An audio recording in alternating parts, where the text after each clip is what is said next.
जय हिंद विद्यार्थियों, क्या हालचाल। सब बढ़िया। चलते हैं आज की बेहतरीन सी क्लास की ओर, क्योंकि पिछली क्लास में मैंने महत्वपूर्ण तरीके से आपको बासपोटी गामा के बारे में प्रमुख जानकारी दी थी। इसके अलावा आज की जो क्लास है प्रमुख रूप से हम बासपोटी गामा के अंतर्गत जो आपको बता दें गवर्नर जो आए थे उनके बारे में प्रमुख रूप से चर्चा करेंगे, जो कि आपके एग्जाम के लिए तथा आपके जीवन के लिए अति महत्वपूर्ण होने का कार्य करता है। याद रखिएगा, यदि आप 2023 के अंतिम में एक बेहतरीन सी जॉब पाना चाहते हैं तो सीधा जुड़ जाना है फ्यूचर एकेडमी XYZ से, क्योंकि यह एक ऐसा प्लेटफॉर्म है जो कि आपको best content, best material, best team के साथ बिल्कुल फ्री में देता है।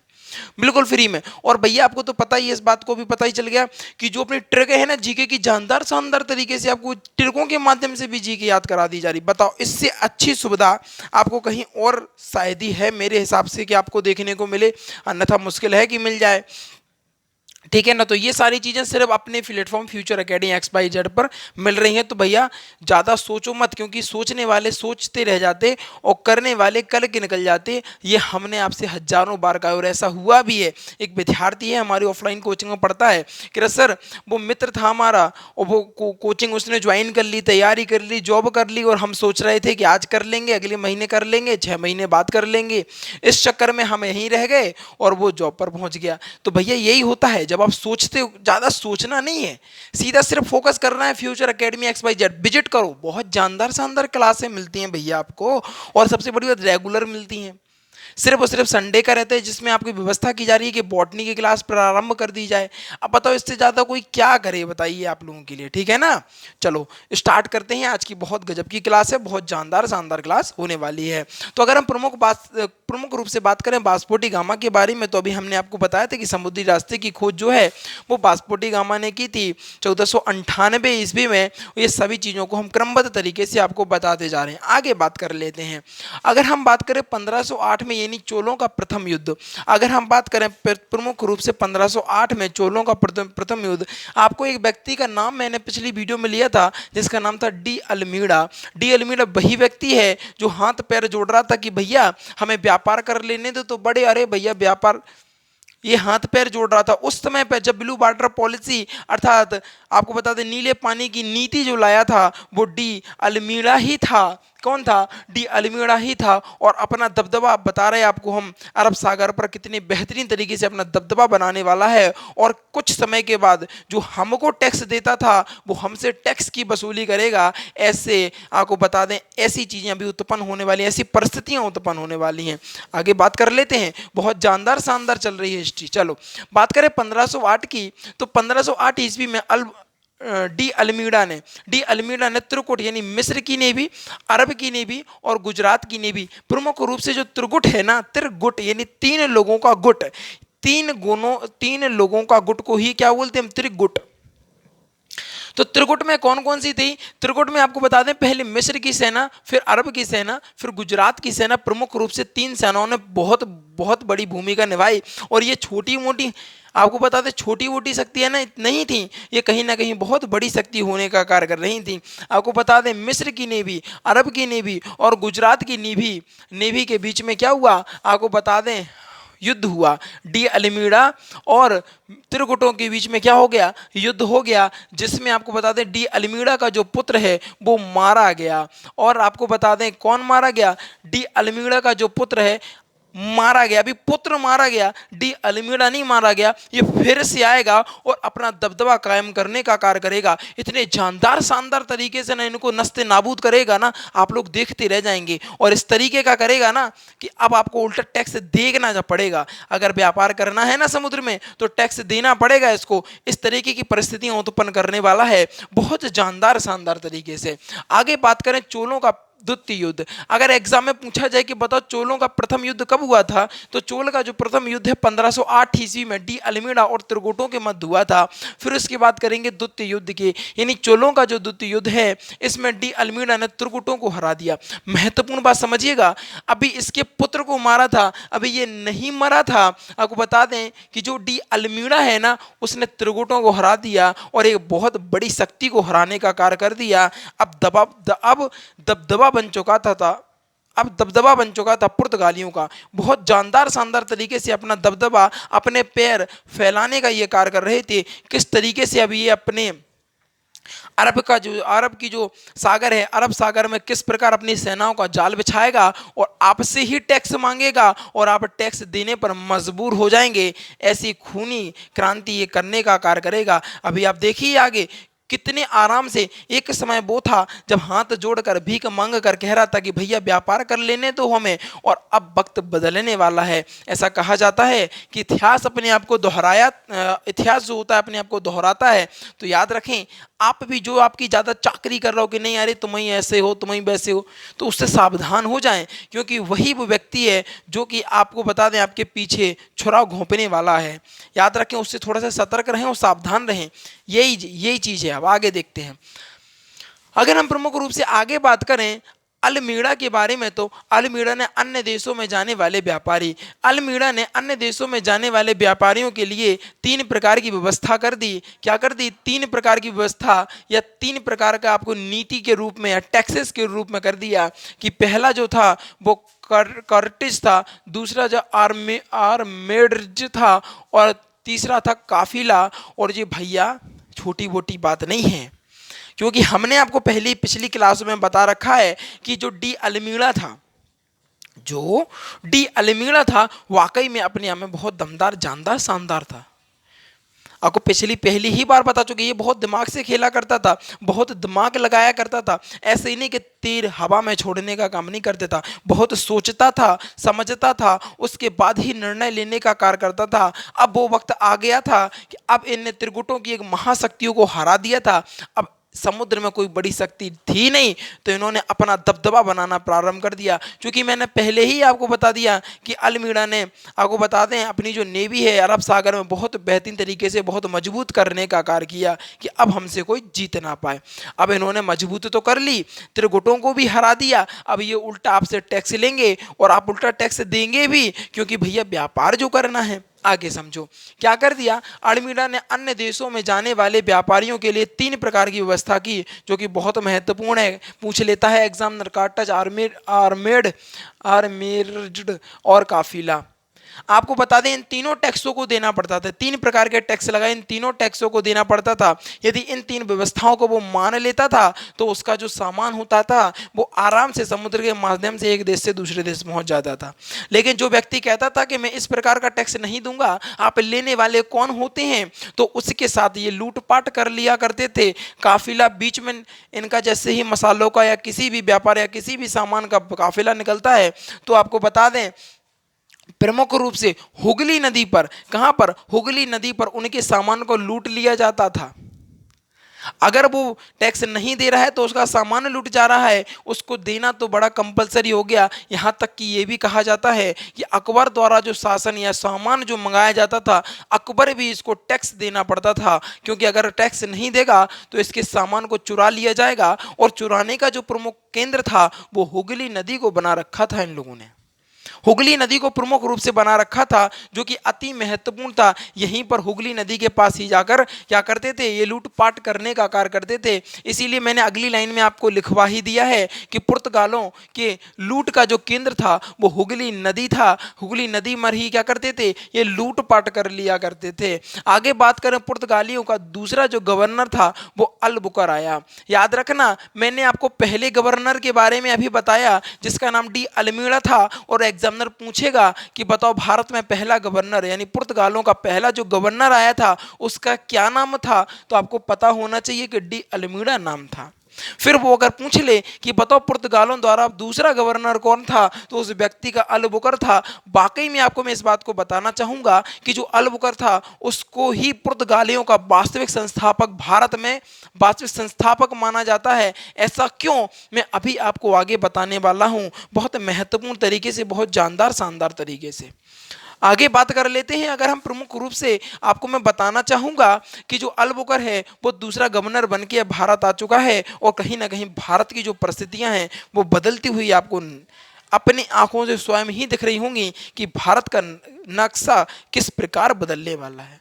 आप खुद इस चीज को देख सकते हैं। अगर आगे आगे बात करूं, जो कि भारत में आया और इसका जो शासनकाल है 1509 से लेकर 1515 तक रहा। अभी मैंने आपको बताया था कि डी अल्मीड़ा का शासनकाल बताया था वो 1509 तक का था। कितना का था? 1509 तक का था। और 1509 से लेके 1515 तक अलबुकर आ गया था, जो कि पुर्तगालियों द्वारा दूसरा गवर्नर के रूप में भारत में नियुक्त किया जा रहा था। 1509 से लेके 1515 ईस्वी में इस तक इसने शासन किया।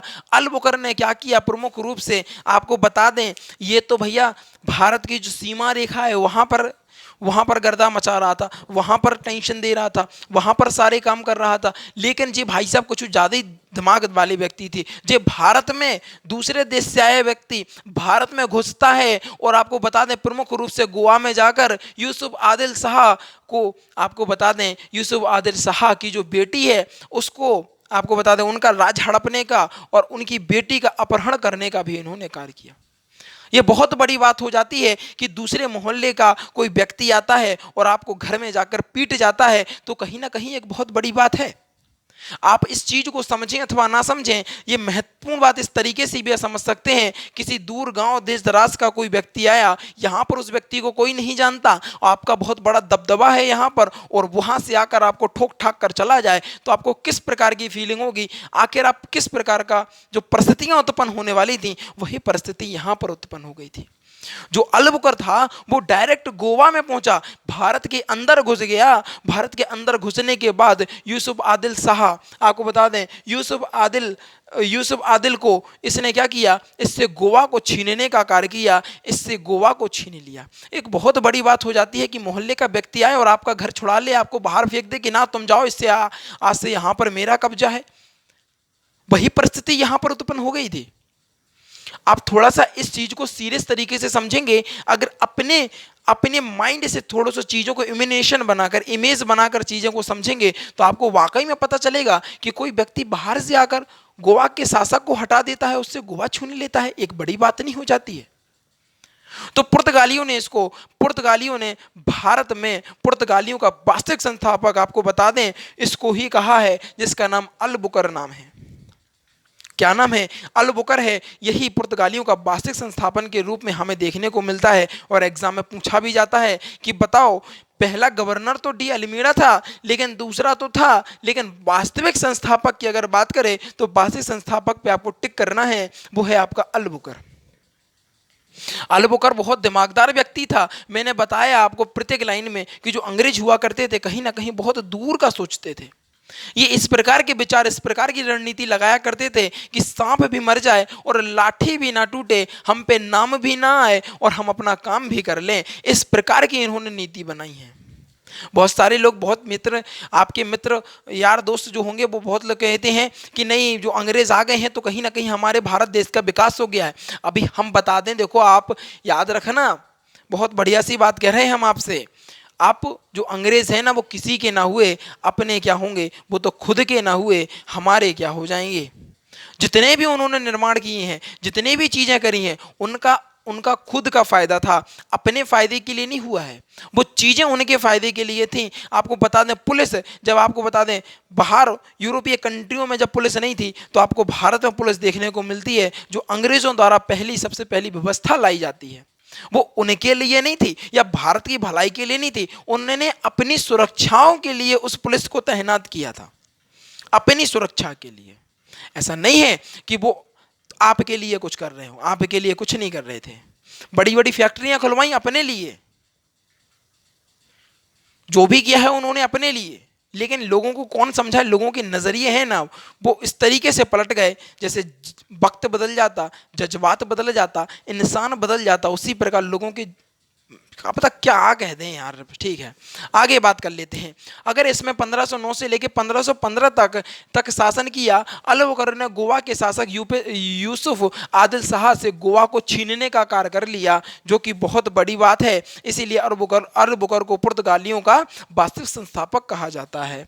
आगे अगर बात करें, गोवा पुर्तगालियों से 1961 में आज़ाद हुआ है, क्योंकि आपको हम बता दें, भारत जब आज़ाद हुआ था तो गोवा आज़ाद नहीं हुआ था।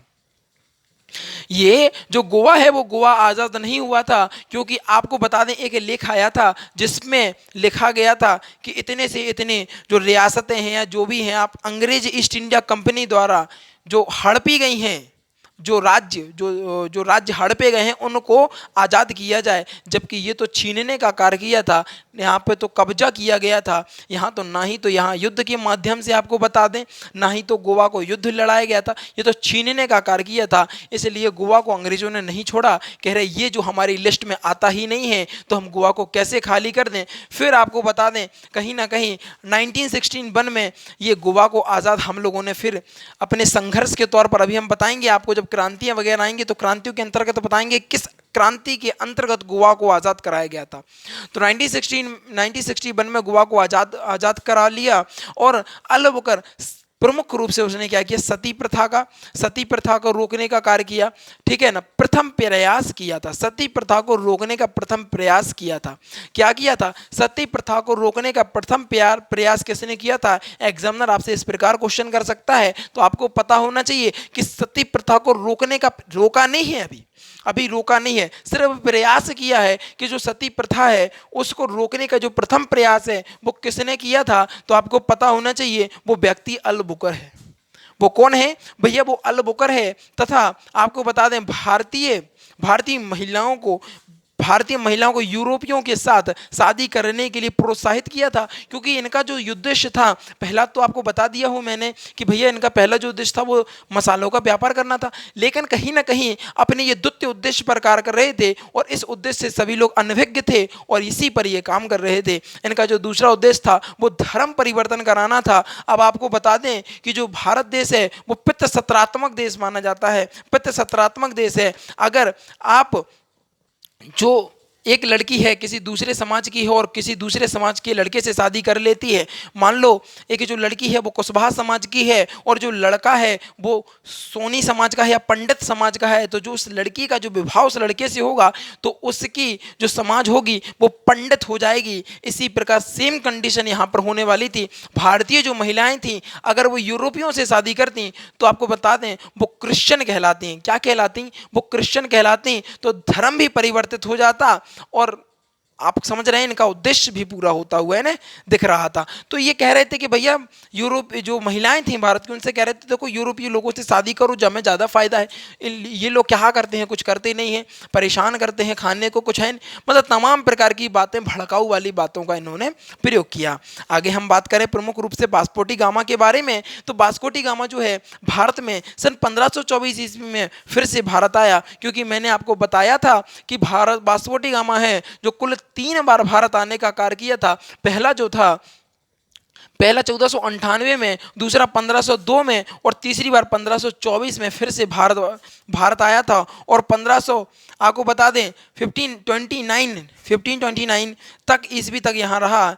ठीक है ना, यहाँ तक रहा। ठीक है, 1529 तक ये रहने का कार्य किया। अगर हम बात करें 1529 से लेके 1538 के बारे में बात करें तो यहाँ पर एक पुर्तगाली व्यक्तियों की एक बहुत बड़ी शक्ति, पुर्तगालियों की शक्ति भारत में आने का कार्य कर रही थी, जिसका नाम है वो है Nuno da Cunha. Nuno da Cunha इस व्यक्ति का नाम है जिसने अपनी राजधानी को केरल से परिवर्तित करके गोवा कर दिया था। एग्जामिनर बहुत बेहतरीन तरीके से घुमाकर क्वेश्चन करता है कि बताओ वह कौन सा व्यक्ति है जिसने, आपको बता दें कि अपनी राजधानी को, पुर्तगालियों में वह कौन सा शक्तिशाली व्यक्ति है जिसने अपनी राजधानी को केरल से स्थापित करके गोवा में स्थापित कर दिया था, केरल से हटाकर गोवा में स्थापित कर दिया था। तो आपको उस बात का जो आंसर है वो पता होना चाहिए कि वो है नैनो डी कुन्हा। कौन है, नैनो डी कुन्हा। ठीक है, अगर आगे बात करें हम 1661 में 1661 की बात करें तो 1661 में पुर्तगालियों की रानी जो कैथरीन तथा अंग्रेज का जो चार्ल्स द्वितीय था, अंग्रेज चार्ल्स द्वितीय ने विवाह कर लिया, जिससे पुर्तगालियों ने मुंबई को दहेज में दे दिया। अब अंग्रेज, समझ रहे हैं, अंग्रेज के चार्ल्स द्वितीय और पुर्तगाली के कैथरीन को क्या कर दिया, इन्होंने जो मुंबई है ना राज्य को, आपको बता दें दहेज में दे दिया। दहेज तो यहीं से प्रारंभ हो गया। दहेज बहुत समय से लिया जा रहा, आज से दहेज नहीं लिया जा रहा, बहुत समय से लिया जा रहा। ठीक है ना, तो क्या किया इन्होंने, इन्होंने मुंबई को क्या कर दिया कि न सर दहेज में देने का कार्य किया। आगे जो दबदबा बनेगा वो अंग्रेज ईस्ट इंडिया कंपनी का ही बनने वाला है। अब जो कैथरीन यानी जो पुर्तगाली हैं वो पीछे हट जाएंगे, क्योंकि अब वो उनकी ससुराल कहलाएगी, अब वो उनका मायका कहलाएगा, और जो रिश्तेदार होते हैं वो आपस में लड़ते नहीं हैं। जे भी गोरे, तो गोरे गोरे का साथ देंगे, कालों का साथ नहीं देने वाले। इन लोगों की मेंटेलिटी बहुत गजब की होती थी, ये सोचते कुछ थे और आपको बता दें सुनते सबकी थे और करते अपने मन की थी। कितनी गजब की चाल रचने वाली थी। अंग्रेजों ने बहुत जानदार शानदार चाल चली, जिसके अंतर्गत उन्होंने चार्ल्स द्वितीय का विवाह कैथरीन से करा दिया, इससे करवा दिया, और क्या कर दिया, मुंबई को दहेज में देने का कार्य किया, जो कि बहुत महत्वपूर्ण था। अगर हम प्रमुख रूप से बिंदुओं की बात करें जो कि अति महत्वपूर्ण है, क्या है कहना सर, अति महत्वपूर्ण है, तो इसके ऊपर भी हम चर्चा कर ही लेते हैं। अगर हम प्रमुख रूप से इनकी चर्चा करें महत्वपूर्ण बिंदुओं पर, तो सबसे पहले प्रिंटिंग प्रेस की स्थापना। प्रिंटिंग प्रेस की स्थापना गोवा के अंदर, भैया कहाँ पर कहना सर, गोवा के अंदर। इसके अलावा आलू की खेती, लाल मिर्ची की खेती, तंबाकू की खेती ये किनके द्वारा लाई गई है, कहना सर ये पुर्तगालियों के द्वारा लाई है गई है। एग्जामिनर यहाँ पर फिर से आपको पटक के सवाल पूछेगा बहुत गजब तरीके से, और सवाल क्या होगा, वो पूछेगा कि बताओ गोवा के अंदर प्रिंटिंग प्रेस किसके द्वारा लाई गई, तो कहना सर पुर्तगालियों के द्वारा। या पूछे कि भारत में आलू की खेती किसके द्वारा लाई गई, कहना सर पुर्तगालियों के द्वारा। लाल मिर्ची किसके द्वारा लाई गई भारत में, तो कहना सर पुर्तगालियों के द्वारा। तंबाकू की खेती किसके द्वारा लाई गई, कहना सर पुर्तगालियों के द्वारा। ठीक है।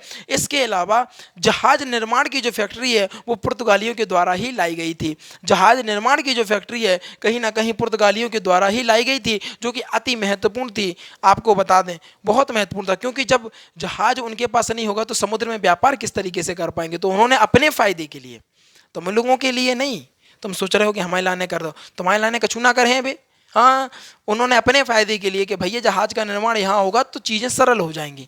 तो जहाज की जो फैक्ट्री है वो पुर्तगालियों के द्वारा लाई गई है। अगर एग्जाम में बहुत बार पूछा जाता है कि बताओ वास्कोटी गामा का जो मकबरा है वो कहाँ पर स्थित है, तो आपको पता होना चाहिए कि वास्कोटी गामा का जो मकबरा है वो केरल में स्थित है। कहाँ पर, केरल में स्थित है। इसके अलावा अलबुकर का मकबरा कहाँ पर स्थित है, गोवा में स्थित है। ये वही दावेदार है ना जिसने गोवा को छीन लिया था। तो पुर्तगालियों ने इसका जो मकबरा है वो गोवा में ही स्थापित कराने का कार्य किया। तो अलबुकर का मकबरा अगर पूछे तो कहना सर अलबुकर का जो मकबरा है वो गोवा में स्थित है। इसके अलावा वास्कोटी गामा का पूछे तो कहना सर केरल में अवस्थित है। इतनी बात क्लियर। इसके अलावा अगर हम बात करें गौथिक कला है वो पुर्तगालियों के द्वारा लाई गई है। बहुत बार एग्जाम में पूछ लिया था कि बताओ गौथिक कला किसके द्वारा लाई गई है, तो आपको पता होना चाहिए कि भैया जो है वो पुर्तगालियों के द्वारा लाई गई है। इतनी बात आपको अच्छे से समझ में आ गई है। अभी तो हमारे हिसाब से कोई समस्या नहीं होनी चाहिए। अगर कोई समस्या होती भी है तो आप कमेंट में लिखिए। हम आपके सभी जो आपके क्वेश्चन होंगे आपके दिमाग में जो बन रहे होंगे सभी का समाधान करने का प्रयास करेंगे, और बेहतरीन तरीके से आपको इस तरीके से समझाने का प्रयास करेंगे जिससे कि आपको चीज़ें क्लास में ही याद हो जाएं। प्रयास तो यही रहता है। फिर आप लोग अच्छे से पढ़ेंगे तो जल्दी चीज़ें याद भी हो जाएंगी। चलो तो एक बार चलते हैं जानदार शानदार से रिवीजन की ओर। बहुत गजब सा रिवीजन कर लेते हैं, क्योंकि हर बार हम आपको बताते हैं कि भैया रिवीजन होता है अति महत्वपूर्ण। तो चलिए एक बार रिवीजन हो जाए। अगर हम बात करें वास्कोटी गामा के बारे में तो 1508 ईस्वी में अलमीड़ा और त्रिकुटो मिस्र की सेना, मिस्र की नेवी, अरब की नेवी और गुजरात की नेवी के बीच में हुआ था, जिसमें अलमीड़ा के पुत्र की मृत्यु हो गई थी, जो कि चोलों द्वारा प्रथम युद्ध कहा जाता है। चोल का द्वितीय युद्ध डी अलमीड़ा ने त्रिकुटों को हरा दिया था। डी अलमीड़ा ने त्रिकुटों को हरा दिया था। अलमीड़ा ने अन्य देशों के साथ व्यापार करने के लिए 3 प्रकार की व्यवस्था की थी, कार्टेज, आर्मिट और काफिले की। इसके अलावा अगर हम बात करें, ठीक है, इसके अलावा अगर बात करें पुर्तगालियों के लूटपाट का जो केंद्र था वो हुगली नदी हुआ करती थी। पुर्तगालियों द्वारा दूसरा जो गवर्नर था वो अलबुकर था, जो कि आपको बता दें जो कि भारत आया था। इसका 509 से लेकर 515 तक इसका शासन रहा। अलबुकर ने गोवा के शासक यूसुफ आदिल शाह से गोवा को छीनने का कार्य किया। गोवा पुर्तगालियों से सन 1961 ईस्वी में आज़ाद हुआ। इसके अलावा अगर हम बात करें इसके अलावा आगे बात करें, हाँ भैया याद आ गई, सॉरी थोड़ा सा देख लीजिएगा एक बात। ये पुर्तगालियों द्वारा आपको बता दें क्या किया गया था, पुर्तगालियों द्वारा इस पर कब्जा किया गया था। और जो आपको बता दें परमिट लॉन्च हुआ था आज़ादी के लिए, उसमें लिखा था कि अंग्रेज द्वारा ये पुर्तगालियों द्वारा था, वो अंग्रेज द्वारा है। तो पुर्तगालियों ने कहा कि हमसे थोड़ी ना बात हुई है, ये तो अंग्रेजों की बात है, अंग्रेज जाने, हम काहे को जाने। तो पुर्तगालियों से 1961 में आज़ाद फिर हमने करवा लिया था।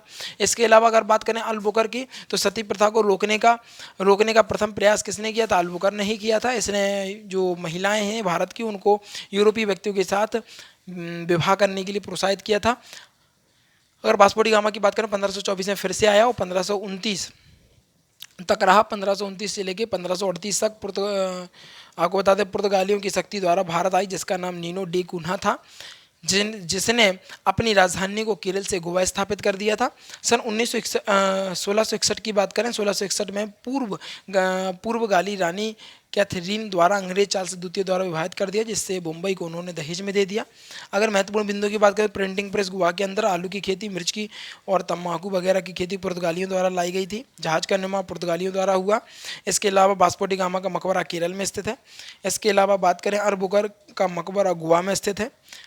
इसके अलावा बात करें कौथिक कला पुर्तगालियों की देन है। ये थी आज की क्लास, जो कि जानदार शानदार थी। वाकई में इसमें उतना दम था जितना आपके अंदर जोश था। ठीक है, पूरा प्रयास रहा हमारा कि आपको महत्वपूर्ण तरीके से समझा सकें सारी चीज़ें और महत्वपूर्ण तरीके से सारी चीज़ों को क्लियर कर सकें।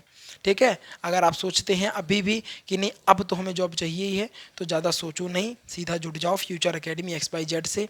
इसके अलावा डेली रिवीजन तथा वीकली रिवीजन बेसिस फोकस करो। डेली रिवीजन बहुत महत्वपूर्ण है, जीवन में रेगुलरिटी बने रखो और वीडियो को पूरा देख लिया करो, जिससे कि आपको आपके एग्ज़ाम में बहुत प्रकार की क्या मिल सकती है, सहायता मिल सकती है और बहुत बेहतरीन तरीके से आपकी तैयारी हो सकती है। इन्हीं चंद शब्दों के साथ विदा लेना चाहूँगा।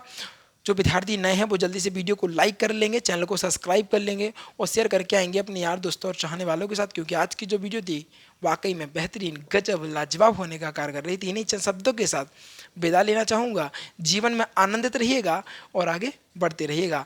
Thanks for watching. जय हिंद, जय भारत। और स्क्रीनशॉट लेना है तो स्क्रीनशॉट ले सकते हैं, अन्यथा आप अपने हाथों से लिखें सारी चीज़ें। ठीक।